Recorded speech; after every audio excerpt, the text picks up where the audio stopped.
Olá, pessoal! Hoje estamos aqui em Brasília para entrevistar o Raul Canal. E o assunto de hoje é como gerir o risco da atividade médica. O Raul, tudo bem? Bom dia, Tuane. Alegria te receber aqui em casa. E muito obrigado pelo privilégio do convite, viu? Eu que fico agradecida de você me receber. Você é uma pessoa que eu me espelho muito, né? O Raul é um advogado especialista em direito médico, escritor de vários livros, poeta, empreendedor, presidente da Sociedade Brasileira de Direito Médico. Esqueci de alguma coisa? Não, tá bom assim, tá bom assim. E estou aqui hoje para entrevistá-lo. Como ele é uma referência no direito médico, eu gostaria, Raul, de você falar um pouquinho dessa sua jornada aqui para o nosso público, como iniciou aí essa paixão com o direito médico e também com a Sociedade Brasileira de Direito Médico, né? Que hoje é uma grande associação de profissionais da área da saúde e está aí para defender os direitos desses profissionais, né? Bom, Tuane, você me conhece há alguns anos já, né? E tudo que eu faço na minha vida, qualquer projeto que seja, eu entro de cabeça e mergulho a fundo, né? O direito médico, o primeiro contato foi em 96, 97. Comecei a advogar para o Sindicato dos Médicos do Distrito Federal. Em questão de uns 2 ou 3 anos, eu advogava para vários sindicatos de vários estados, associações médicas, sociedades de especialidade, hospitais também. Em 98, nós fizemos em Porto Alegre o primeiro encontro de advogados e defensores de médicos, dia 20 de setembro de 98. E em Porto Alegre nós criamos a ANADEM, que a ANADEM significava Associação Nacional de Advogados e Defensores de Médicos. Depois, em 2001 2002, nós mudamos para a Sociedade Brasileira de Direito Médico e Ética. Então, a partir daí, eu li tudo que existia no mercado, e a material era pouco, a literatura muito pequena no Brasil. Alguma coisa na América Latina, Argentina, Chile, República Dominicana e na Península Ibérica, Portugal, Espanha, Itália também, bastante literatura, mas no Brasil era muito pequeno. Então eu li tudo que existia, me apaixonei e sempre foi o tema que mais me atraiu. Estou até hoje nisso, praticamente 25 anos advogando na defesa de médicos e profissionais da saúde. Muito legal. E você, como pioneiro aqui, né, no direito médico no Brasil, você com certeza, né, conseguiu assim acompanhar toda a evolução da judicialização da saúde, né? E a gente sabe, isso é fato, a judicialização da saúde está sofrendo aí um movimento muito intenso e principalmente agora com a pandemia, né? Nós temos certeza aí do aumento do número de processos, né, Dr. Raul? Qual que é a sua visão disso, a sua perspectiva para os próximos anos? E se, assim, também gostaria de saber se isso também é um movimento mundial, globalizado. Eu não sou profeta, mas fiz uma profecia. Se você pegar o livro que eu escrevi em 99, O Exercício da Medicina e Suas Implicações Legais. Na época, a internet era uma coisa muito incipiente, os tribunais não estavam informatizados, a pesquisa era muito complexa, né? Você tinha que fazer pesquisa nas bibliotecas dos tribunais. A gente fez um levantamento no Brasil inteiro e eu concluí naquela ocasião que 4% dos médicos no Brasil respondiam a processo, 4%. Nos Estados Unidos era 9%, mais do que o dobro, né? Mais do que o dobro. E o que eu escrevi em 99 foi que naquele ritmo que nós estávamos crescendo, em 20 anos nós alcançaríamos os Estados Unidos e superaríamos, em 20 anos. Em 2018, o Sindicato dos Médicos do Rio Grande do Sul já publicou que lá no Rio Grande 20% dos médicos respondem a processo. Então, antes dos 20 anos, né, nós não temos um estudo atual americano hoje, não se publicou mais nada lá sobre isso, na época tinha. Mas nós estamos fazendo um levantamento na cirurgia plástica agora, Tuane, acabaremos agora em março, nós pegamos todos os 7.000 cirurgiões plásticos do Brasil. Então não é uma pesquisa qualitativa, é quantitativa e qualitativa e nominativa. Com o nome CPF e fomos no fórum do domicílio e fizemos a busca. Há estados, Tuane, que 60% dos plásticos têm processo. 60%.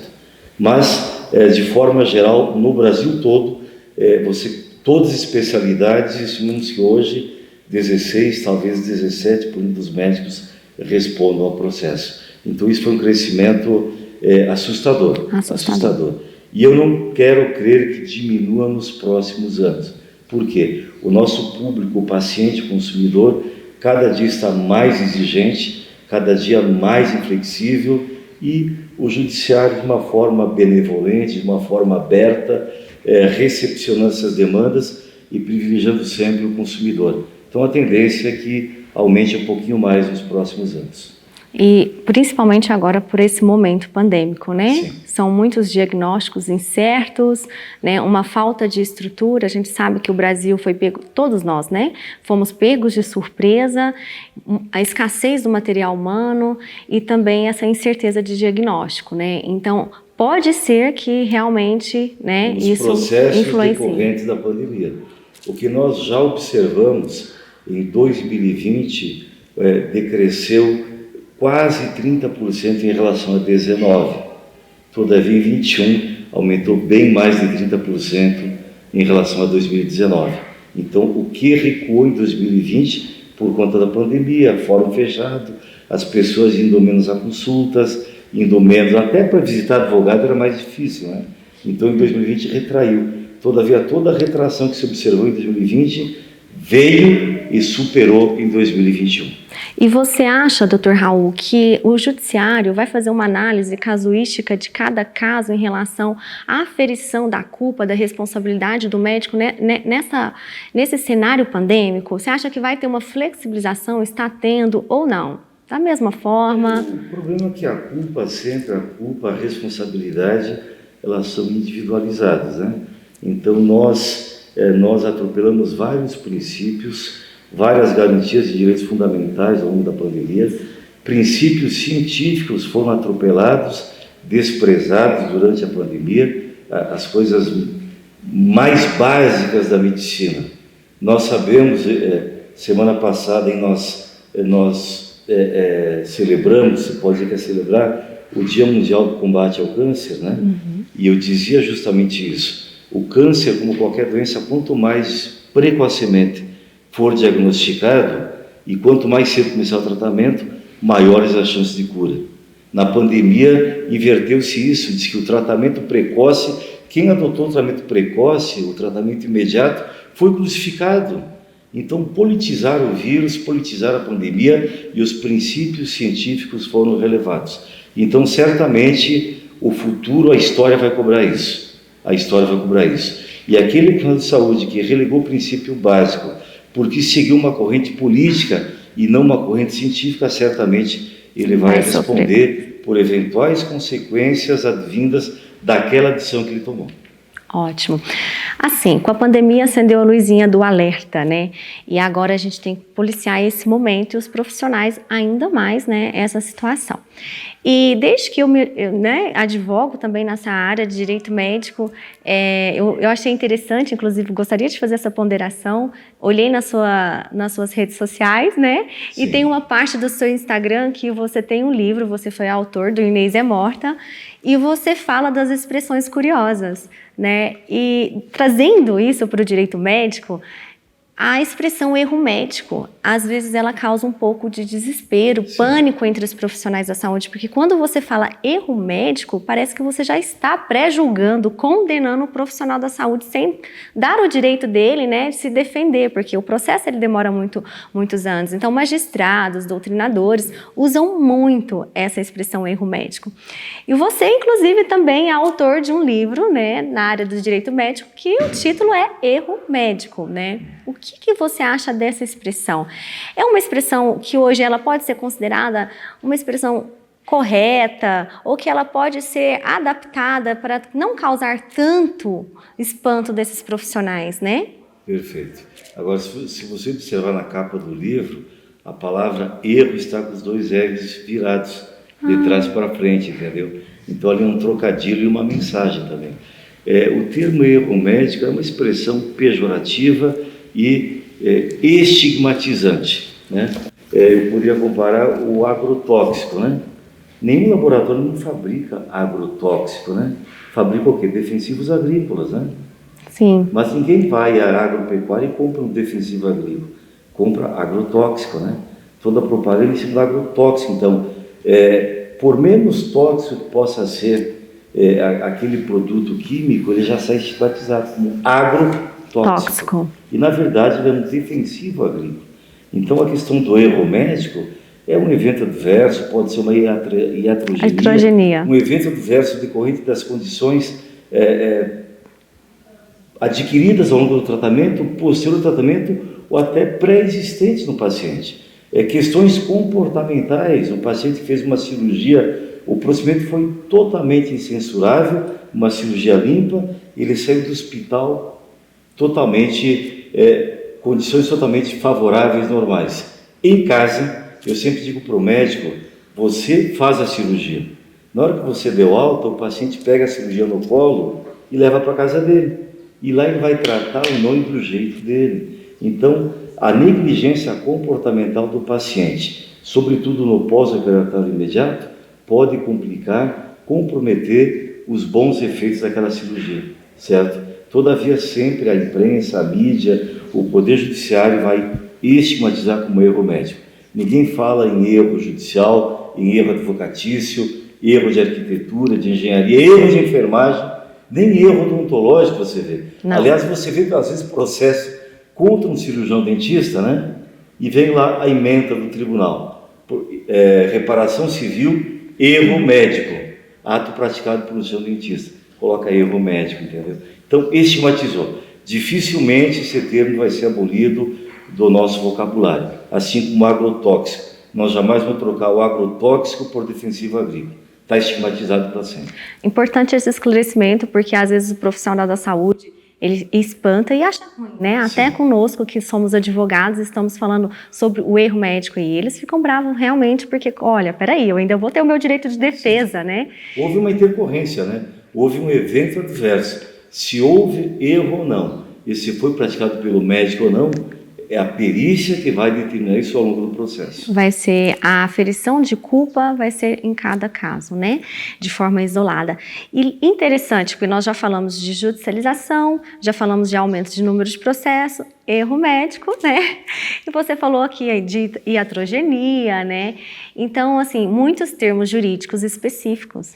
Sim. E aí é o ponto que eu falo, nós defendemos, né, a questão da especialização, da especialidade em direito médico. E a Sociedade Brasileira de Direito Médico, você à frente disso fez esse mapeamento do número de processos, dos crescimentos de processos contra esses profissionais.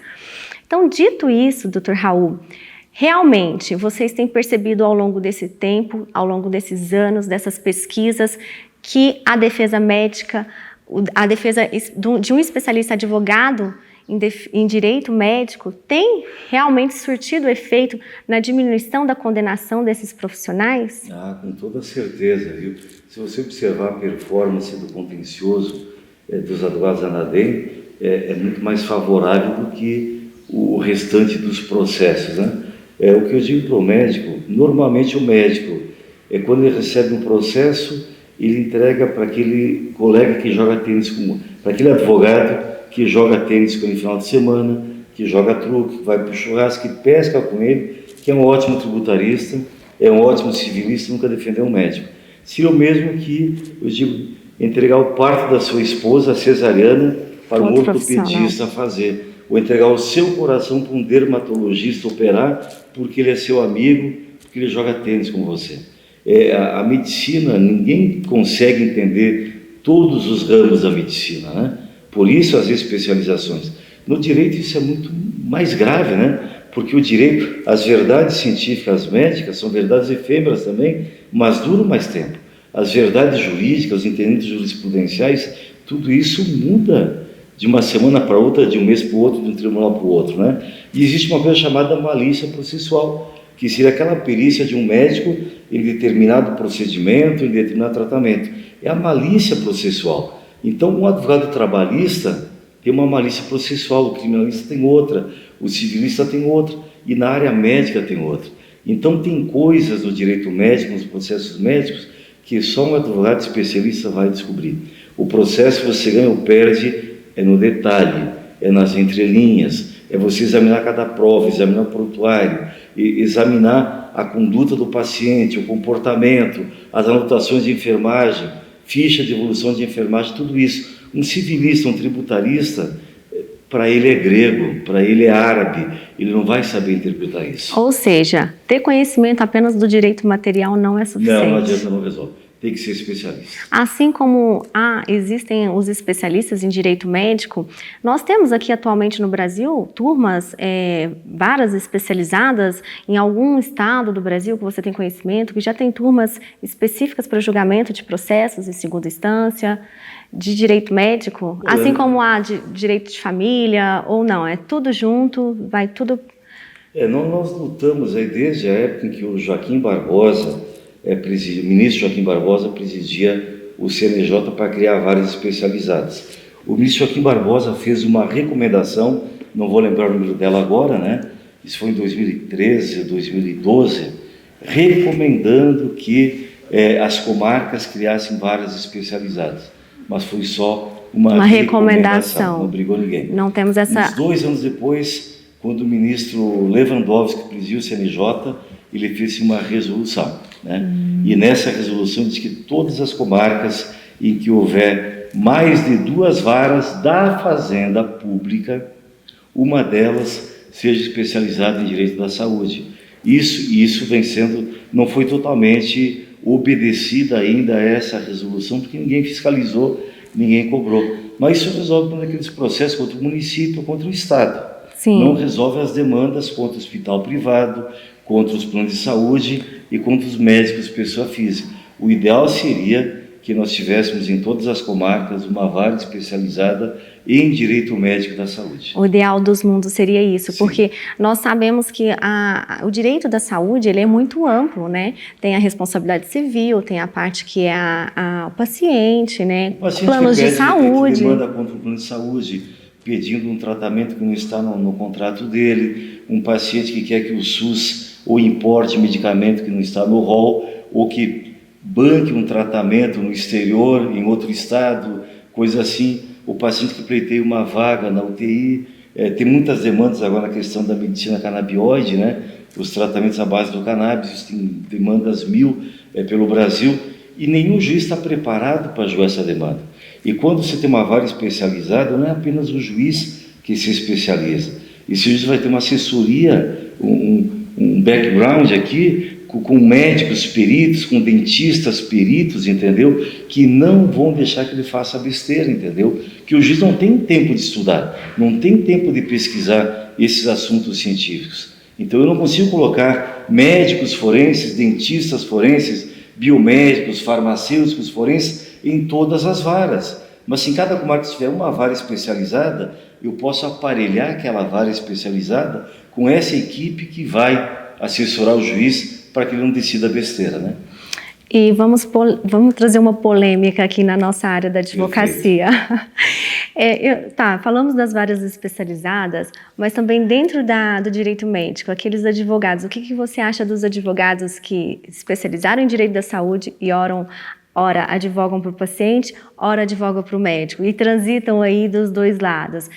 Você, particularmente, você acha que não tem nenhum problema ou você acha que, como por exemplo no direito do trabalho, advogado de reclamante, advogado de reclamada, seria um conflito de interesse, ora você está de um lado, ora você está de outro? Na área do direito médico, você acha que é interessante o advogado especialista se posicionar? Não, por uma questão às vezes até ética, mais profissional, olha, eu defendo médicos. Então, eu não advogo a favor de paciente justamente por conta desse conflito. O paciente processa o profissional da saúde. Você acha interessante o advogado profissional da área do direito também se posicionar assim? Eu acho cada um, e a gente não pode impor, são escolhas individuais do profissional. Todavia, eu fiz uma escolha, eu fiz uma opção, né? E eu imagino que você tem que ter uma coerência, até mesmo na construção das suas teses. Você hoje advoga pelo paciente, você vai defender que se aplica o Código do Consumidor na relação médico-paciente. Quando for defender o médico, você vai defender o contrário, que não se aplica. Então, como é que você vai chegar perante o mesmo juiz, perante a mesma turma no tribunal, uma hora com uma tese, uma hora com a outra, de acordo com a sua conveniência? Eu acho que isso é um oportunismo e é uma coerência. Eu não defendo uma tese na qual eu não acredite, entendeu? Entendi. Então, eu sou muito coerente. Se eu fosse trabalhista, optaria ou defende o empregado ou o empregador. Então, eu só vou atuar em defesa do empregador, jamais do empregado, ou vice-versa. Você não pode estar jogando nas duas pontas, entendeu? De acordo com a sua conveniência, ou simplesmente pensando nos honorários na questão mercantilista. É a coerência profissional.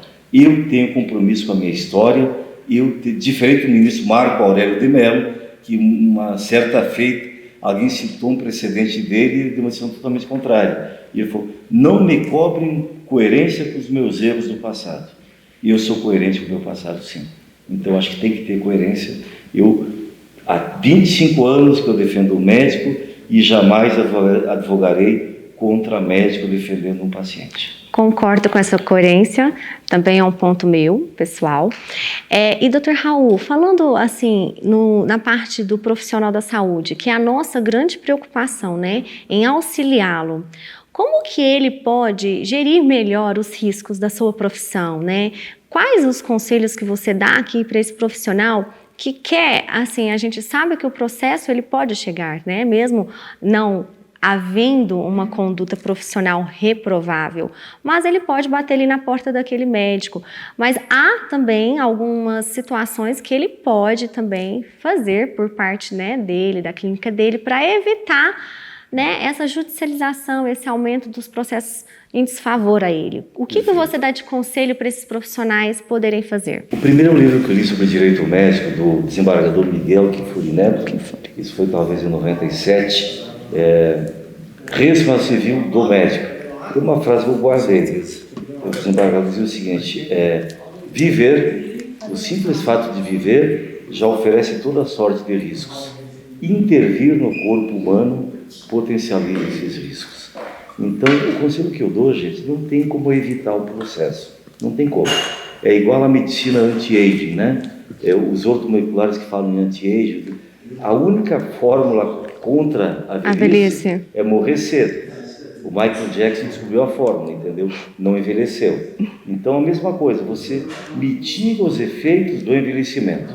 Agora, evitar o envelhecimento não tem jeito. Não tem jeito. O processo também só tem uma forma de evitar. Ficar em casa, não trabalhar. Exercer a medicina está sujeito a um processo. Agora, você pode mitigar os riscos. Como é que se mitiga isso? Primeiro, segue o checklist, segue os protocolos. Nós observamos que ao longo da pandemia, as infecções hospitalares, reduziram em quase 24%. Olha. Por quê? Passaram a ser mais rígidos na observância dos protocolos sanitários que deveriam ser observados sempre. Tanto o médico como o enfermeiro, o instrumentador e o próprio paciente. Né? Interessante. Então, você mitiga os efeitos. Obedeça os protocolos. Quem escreveu o protocolo, o checklist, pensou muito, baseou-se na experiência, nos fenômenos repetidos ao longo do tempo. Então, observe o checklist. Segundo, ouça o paciente. Por mais absurda, por mais estapafúrdia que seja a queixa do paciente, ele tem uma dor, ele tem uma inquietude, ele precisa ser ouvido. E às vezes o simples fato de ouvir, você já deflagra o processo de cura. Valorize todas as queixas do paciente. Eu nunca defendi um homeopata em quase 30 anos, Tuane. Por quê? Não tem processo contra o homeopata. Ele vê o todo, né? Ele trata do doente, não da doença. E a consulta demora uma hora e meia, 2 horas. Ele tem uma visão mais holística, né? Exatamente. Então, ouvir o paciente, valorizar, registrar tudo. Na dúvida, seja humilde, consulte um colega, peça uma segunda opinião, peça um exame complementar.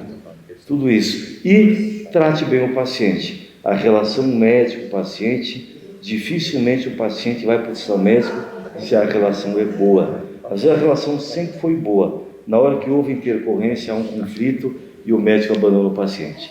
Abriu uma avenida gigante para que haja um processo. Jamais abandone o paciente. Essa relação médico-paciente ela é muito importante e o médico do futuro que nós falamos, né, é aquele que tem esse olhar para o seu paciente, né, esse cuidado, porque existem várias inovações na área da saúde, na medicina, mas não é por isso que você tem que abandonar seu paciente. A relação ela é muito importante, né? Em algumas coisas eu vi a diferença entre o Pat Adams e o Dr. House, né? O House é o arrogante, o prepotente, o que não ouve sabe tudo, entendeu? Esse é o médico com perfil para ser processado. O Pat Adams faz bilu-bilu no paciente. Essa é a diferença. E eu vejo também em algumas especialidades, principalmente na área estética, né, cirurgião plástico, porque também eles querem muito aquele resultado, eles fazem uma construção, às vezes, da profissão de uma maneira tão linda, mas ali o dia a dia, aquele cuidado com o pós-operatório, porque primeiro eles se preocupam em vender, né? Vender ali aquela cirurgia, mas depois do pós-operatório. E a maioria das pacientes que reclamam é pela mera insatisfação, né? Às vezes o resultado foi atingido, mas aquela mera insatisfação que às vezes pode ser resolvida com um simples diálogo, né?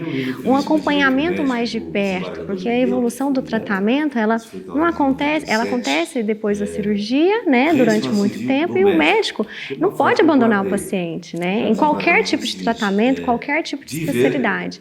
Então, é muito importante, porque nós falamos que aqui é aquele médico da família, né? O médico que ele atende o paciente, ele tem aquele cuidado, o paciente vai pensar antes de processá-lo. Então, acho muito importante, um dos pontos mais importantes desse gerenciamento é isso que você falou. E o que eu digo também, as nossas faculdades hoje, elas formam profissionais para tratarem de doenças. Então, a mesma não de doentes. Humanos, né? Não é tão humanizada, né? Eu falei numa palestra para dentistas que o cirurgião dentista, ele não cuida do dente, ele cuida do dono do dente, entendeu? Então, o cardiologista não cuida do coração, ele cuida do dono do coração. Então, é essa a visão que precisa ter. E a medicina do amanhã, do futuro, não é mais aquela que cuida do doente, é aquela que cuida do sadio para que ele não fique doente. Porque se ele fique doente, você mitigue os efeitos danosos daquela doença. Prepará-lo para que, se ele fique doente, ele enfrente melhor a doença. Então, tudo isso precisa ser repensado. Repensado, porque a medicina ela não pode ser mercantilista, né? Mas a gente tem percebido também que está existindo um movimento também até na parte da odontologia, onde se preocupa muito com a estética, pouco com o paciente, e a gente sabe que também o direito odontológico, a parte de saúde bucal, é uma questão que também tem que ser analisada, não só a estética, né? Tem uns casos, por exemplo, um case que eu vou te dar um exemplo aqui para a gente deixar isso mais dinâmico. O dentista faz as facetas, deixa a boca da paciente toda linda esteticamente, como se fosse uma modelo, né? Mas ali não vê se existe uma infiltração, e aí vem os problemas, né? O paciente gastou X, depois lá na frente vai ter que gastar 2X. Então, o paciente como um todo não é mais enxergado, né? É mais visto, quando a gente especializa demais.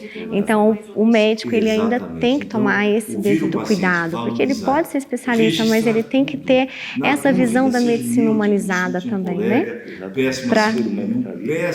não é apenas a questão orgânica do paciente, mas é um ser humano que tem toda uma carga emocional, tem um passado tóxico das vivências que ele teve, das experiências mal vividas, as expectativas frustradas dele, as frustrações todas, as expectativas futuras, o momento psicológico, a circunstância emocional que ele está vivendo, no trabalho dele, na família, no casamento, tudo isso tem que ser ponderado, porque se influencia diretamente num processo de doença ou num processo de cura.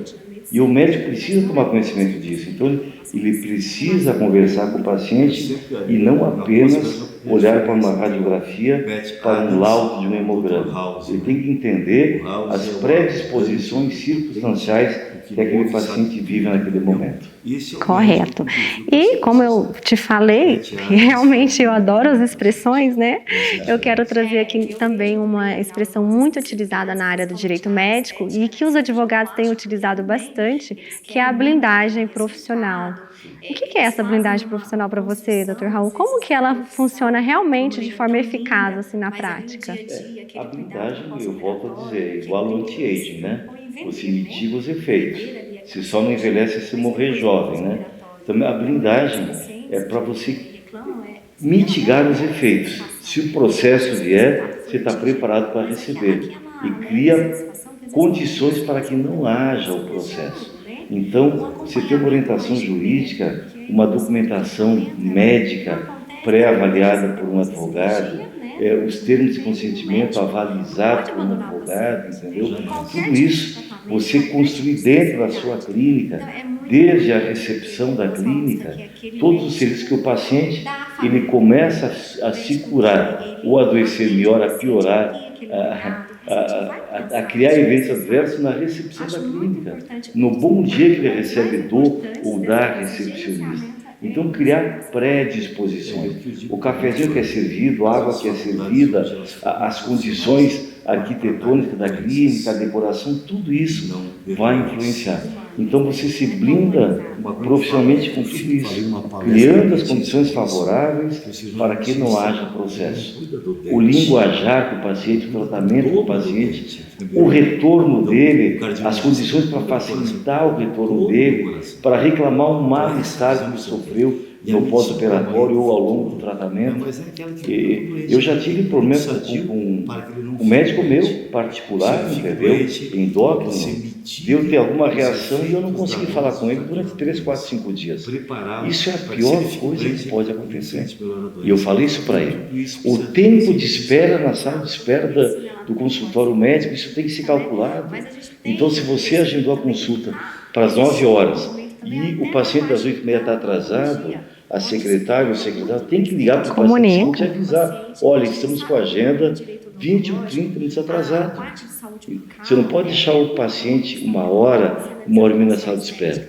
Você já fechou os chakras, porque ele já está no seu consultório raivoso, com raiva de você, predisposto a não receber a sua orientação. Mesmo que ele receba, que ele seja receptivo, os chakras dele estão fechados.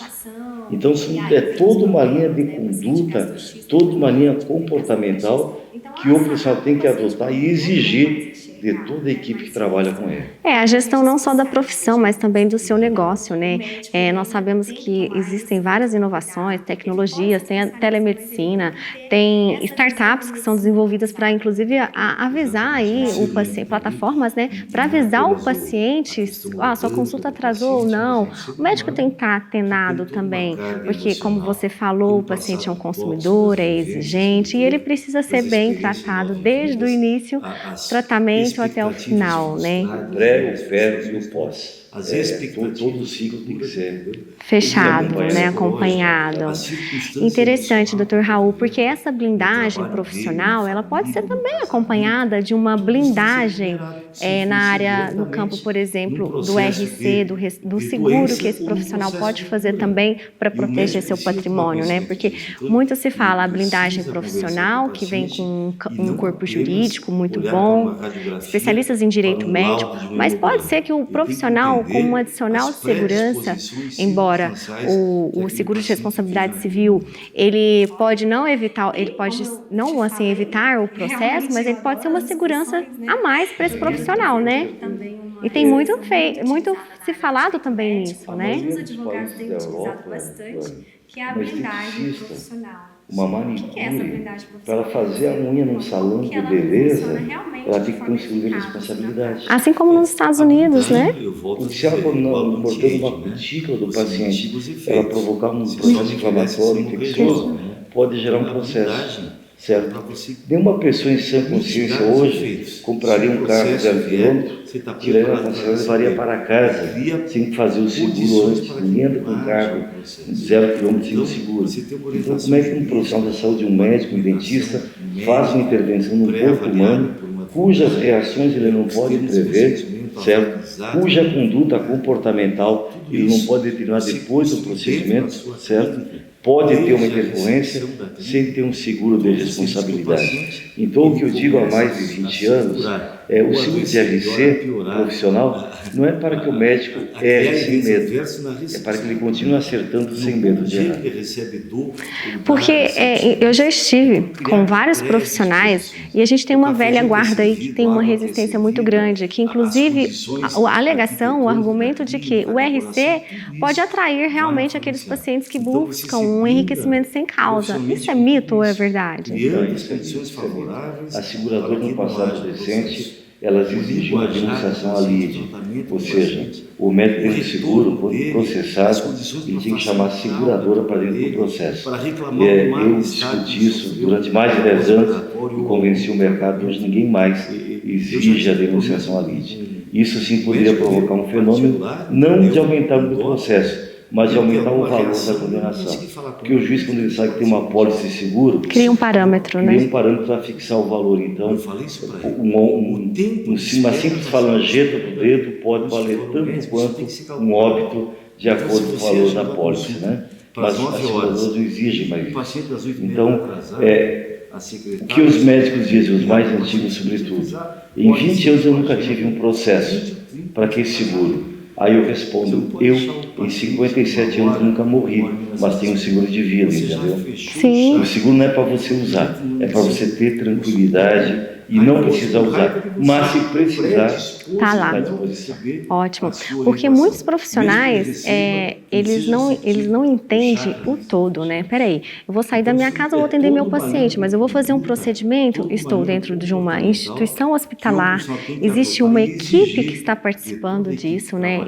Pode acontecer erros de terceiro? Pode, mas até que você comprove que, né, focinho de porco não é tomada, você gastou, né, toda um desgaste emocional, pecuniário, financeiro, né? Então, realmente, eu acredito que essa blindagem com a parte jurídica, um advogado especializado e também o RC, um seguro de responsabilidade civil, se complementam, né? E essa parte também, pelo que eu vejo no Brasil, essa resistência ainda, né, muito grande dos profissionais em fazer. Você falou até que provar que o focinho de porco não é tomada, né? Outra expressão. Eu uso uma outra expressão. Até provar que não é coelho, vai comer um saco de cenoura. Né? Sim, sim. Vai gastar parte substancial do patrimônio dele em honorários de advogado, em perito e assistente técnico. Coisa que o seguro vai te dar totalmente a tranquilidade que você não vai precisar dilapidar o seu patrimônio para enfrentar essas despesas. E não existe apenas o processo judicial, nós também temos a parte ética, né? O código de ética que está aí policiando a atuação desses médicos, né, doutor Raul? Porque a gente vê um posicionamento, uma necessidade, na verdade é uma necessidade de todas as profissões, é um mundo virtual, é uma realidade que todos estamos vivendo. À medida que o profissional ele estreita esse vínculo aí às redes sociais, tem a questão da publicidade, como ele se posiciona, então são inúmeros fatores, não só com o paciente, que pode também gerar uma demanda, né? E aí sim, essa blindagem faz todo sentido também, né? A defesa, a perícia, vai custar tanto quanto, talvez mais, de uma processo judicial. Certo? Se você for contar um especialista para te defender, vai ser caro. Então isso também o seguro normalmente banca isso. É importante sim, essa blindagem, com o apoiamento jurídico, com todo um comportamento do médico, da equipe, com toda uma parte documental para dar suporte, certo? E um seguro de responsabilidade.